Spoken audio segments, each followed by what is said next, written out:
శాసన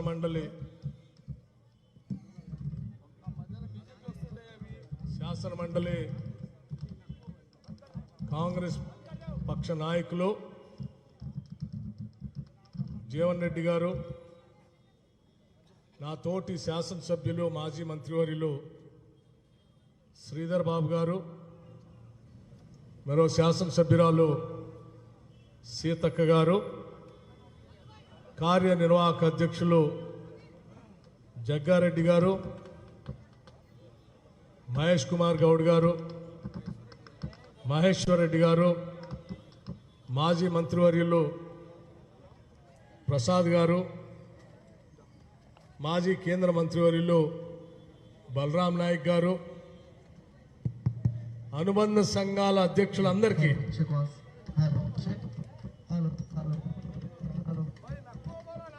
అరే చూడో భాई इसको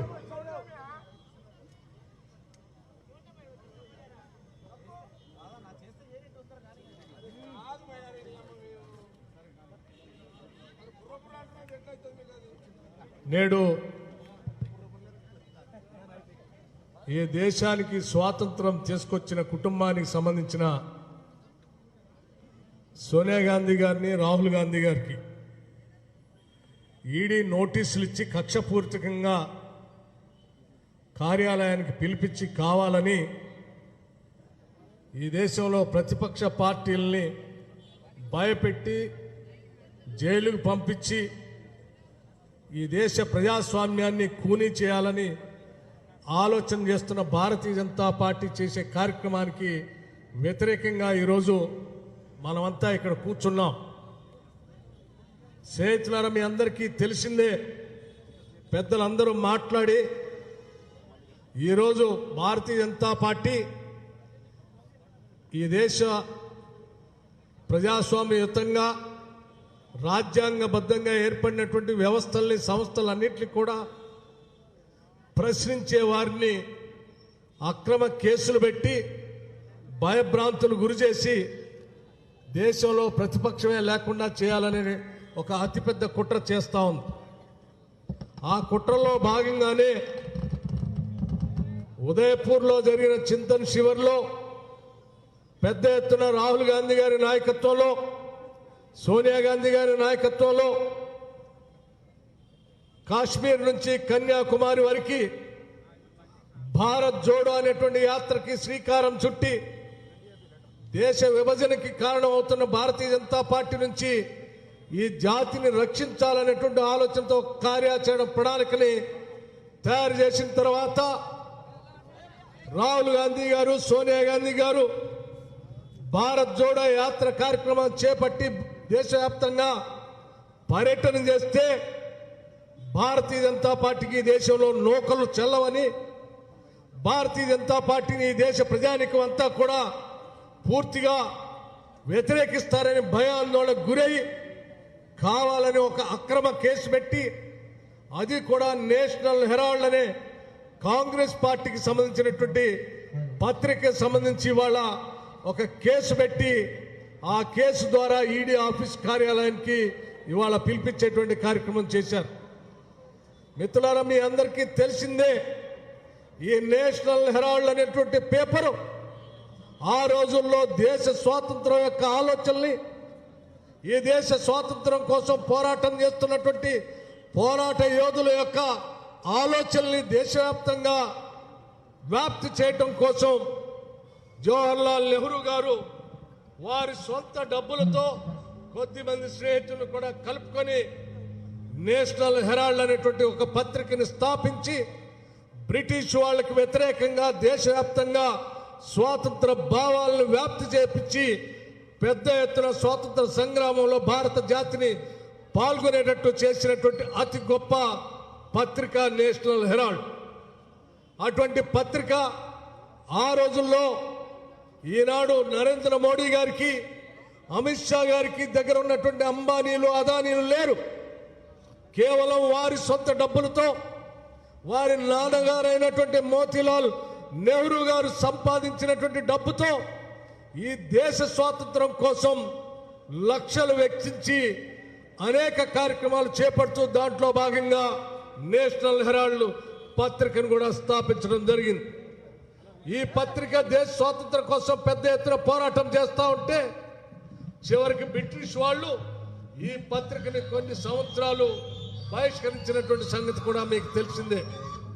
అయినప్పటికి కూడా ఏమాత్రం భయపడకుండా బ్రిటిష్ వాళ్ళకి వ్యతిరేకంగా కథనాలు రాస్తూనే ఇక్కడ స్వాతంత్రం యొక్క ఆలోచనల్ని పిపాసని పెంపొందించి అంతిమంగా ఈ దేశానికి స్వాతంత్రం తీసుకొచ్చినటువంటి సంగతి చరిత్ర మనందరికీ తెలిసిందే.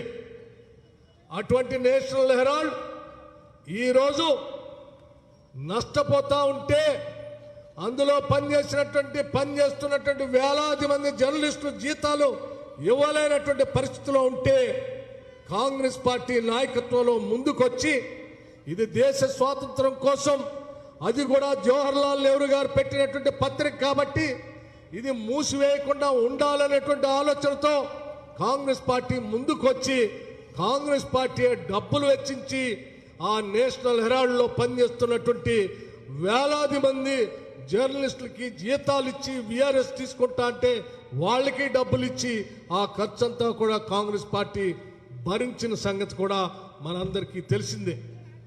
దీనికి సంబంధించి ఆనాడు సుబ్రహ్మణ్య స్వామి గారు ఒక కేసు వేస్తే 2012లో ఎలక్షన్ కమిషన్ చాలా స్పష్టమైనటువంటి తీర్పును కూడా రాసి రాతపూర్వకంగా జవాబు కూడా పంపించింది.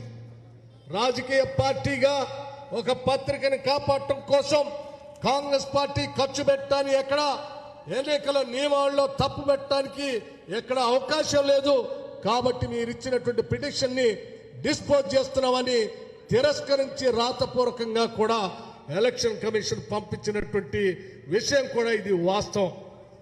అది చాలదన్నట్టు తర్వాత ఈడీకి వీళ్ళు కావాలనే పిటిషన్ ఇస్తే అదే ఈడీ ఇప్పుడు చెప్తున్నటువంటి ఈడీ కూడా ఎగ్జామిన్ చేసి నేషనల్ హెరాల్డ్లో ఎటువంటి అవకతవకలు జరగలేదు, ఇక్కడెక్కడా కూడా డబ్బులు లావాదేవీలు జరగలేదు, ఇక్కడ ఆస్తుల అమ్మకం కానీ ఈ ఆస్తులు ఇంకొక దఖలుపరచడం కానీ లేకపోతే ఇందులో ఉన్నటువంటి ఆస్తులు ఏ వ్యక్తులకి మార్చడం కానీ జరగలేదు. కాబట్టి ఇది తప్పుడు కేసు అని చెప్పి ఇదే ఈడీ తిరస్కరించిన సంగతి కూడా మనందరికీ తెలిసిందే.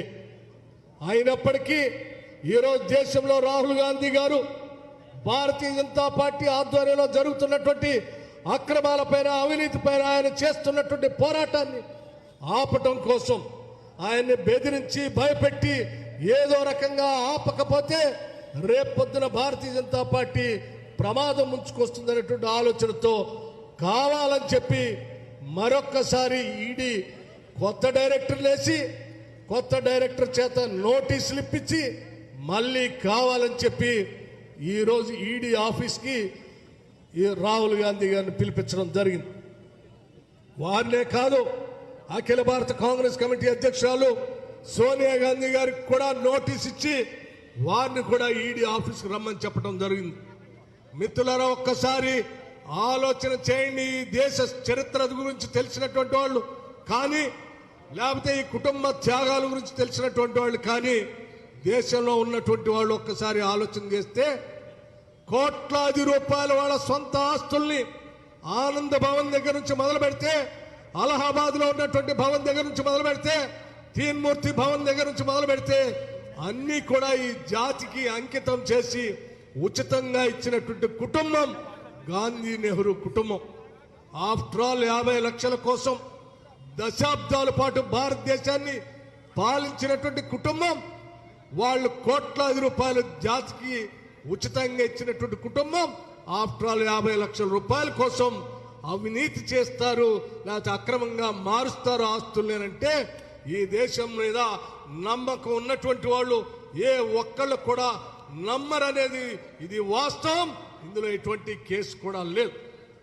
కావాలని కేవలం రాజకీయ కక్షతో కాంగ్రెస్ పార్టీని కట్టడి చేస్తే ఇక భవిష్యత్తులో ఏ రాజకీయ పార్టీ లేదు మాకు ఎదురుగా అని చెప్పేటువంటి ఆలోచనతో కాంగ్రెస్ పార్టీని కట్టడి చేయాలనేటువంటి ఆలోచనతో ఇవాళ భారతీయ జనతా పార్టీ చేస్తూ ఉంది.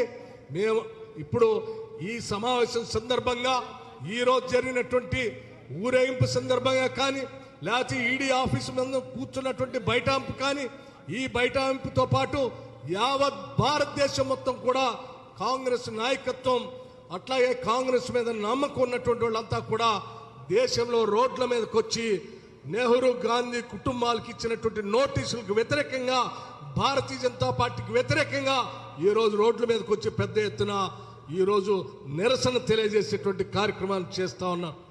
ఈ నిరసన కార్యక్రమం ఇది ఒక అగ్గిలాగా తయారై భారతదేశంలో భారతీయ జనతా పార్టీ చేస్తున్నటువంటి ఆగడాల్ని, భారతీయ జనతా పార్టీ రాజ్యాంగ పరంగా ఉన్నటువంటి వ్యవస్థల్ని నిర్వీర్యం చేస్తూ ప్రతిపక్షాలని నిర్వీర్యం చేస్తున్నటువంటి ఆగడాల్ని అడ్డుకట్ట వేసి భారతదేశాన్ని రక్షించుకునేటువంటి కార్యక్రమానికి ప్రతి కాంగ్రెస్ కార్యకర్త నాయకుడు నడుం బిగించి ముందుకు వస్తారు తప్ప భారతీయ జనతా పార్టీ ఇచ్చినటువంటి నోటీసులకో లేకపోతే ఈడీ ఇచ్చిన నోటీసులకో లేకపోతే నువ్వు ఒక గంట ఈడీకి పిలిస్తే భయపడి ఆగేటువంటి వాడు కాదు రాహుల్ గాంధీ, సోనియా గాంధీ కానే కాదు.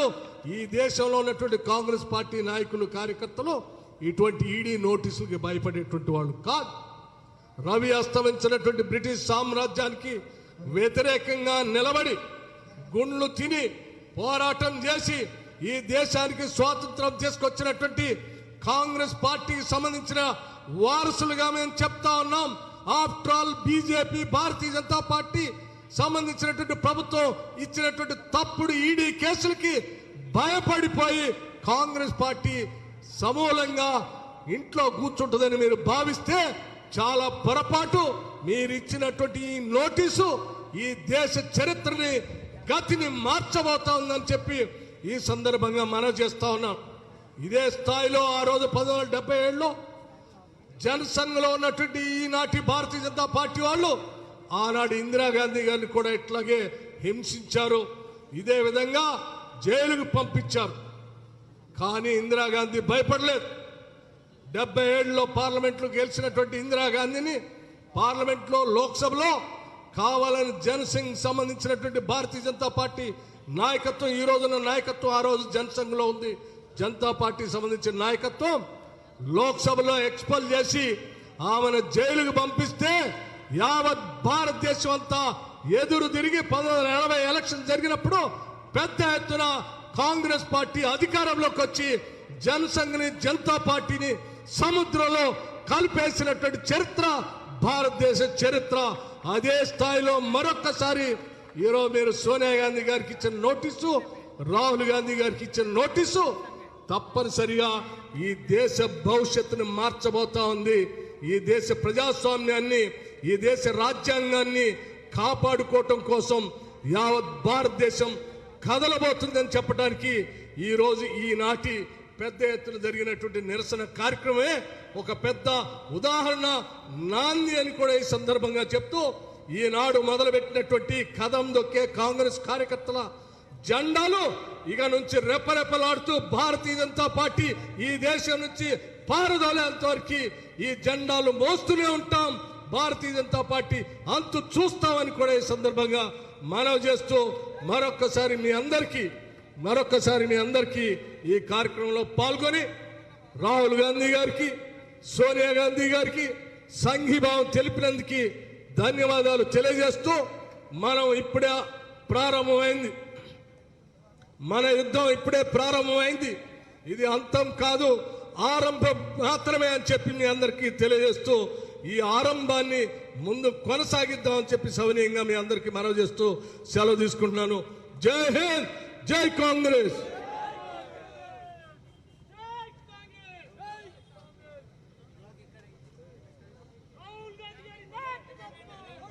హాయ్ ఫ్రెండ్స్, మా టుడే టుమారో యూట్యూబ్ ఛానల్ చూస్తున్నందుకు చాలా థ్యాంక్స్.